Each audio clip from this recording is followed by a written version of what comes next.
तरफ से press conference का इनेकाद किया जा रहा है, आपको सीधे लिए चलते हैं उनकी पीसी में। On behalf of the Congress Party, our greetings and good wishes for a happy, prosperous and peaceful new year. At the end of 2019, unfortunately, most people were not happy.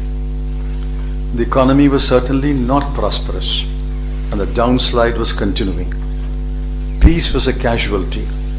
Lynchings and rape were rampant. Protests had broken out all over the country over the CIA, NRC, NPR threat. At least 25 persons were killed in police firing, hundreds were injured, and thousands were arrested, and there was fear and anger everywhere. We are gratified that students and youth are in the forefront of the protests. It lifts our spirits and aspirations when we see thousands of young men and women stand up for liberty, equality, equal protection of the laws, pluralism, secularism, and constitutional morality.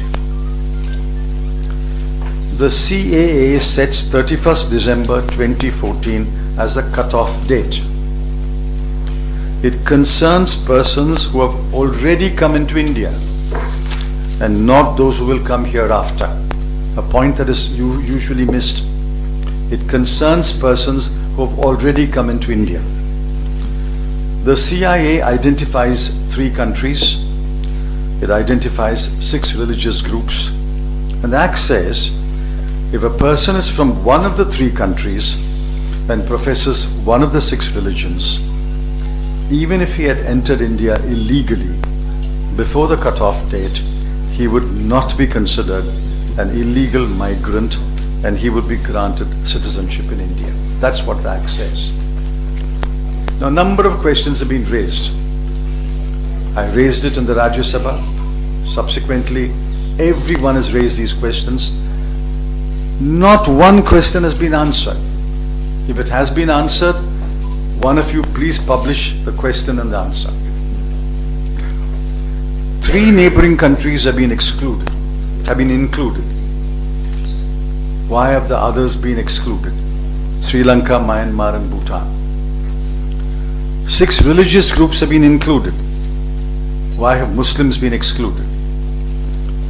The most persecuted minorities in South Asia are the Tamils of Sri Lanka, both Hindu and Muslim, the Rohingyas of Myanmar, the Ahmadiyyas, Shias, Baluchis and Sindhis of Pakistan, the Christians of Bhutan and the Hazaras of Afghanistan. All these groups have been excluded. Why? The absurd and discriminatory provisions of the CIA can be illustrated in just 2 examples. While Hindus will be allowed, Sri Lankan Hindus, mostly Tamil, will not be allowed. While Christians will be allowed, Christians from Bhutan will not be allowed. Why? At this stage, we must answer what the Prime Minister said 2 days ago. He said we should protest in favor of the Dalits and the Hindus and the Sikhs who are persecuted in Pakistan. It's a bogey raised by the Prime Minister. Let me make it clear. We are not opposed to granting refuge and eventually citizenship to any person included under the CAA. Our concerns arise regarding the persons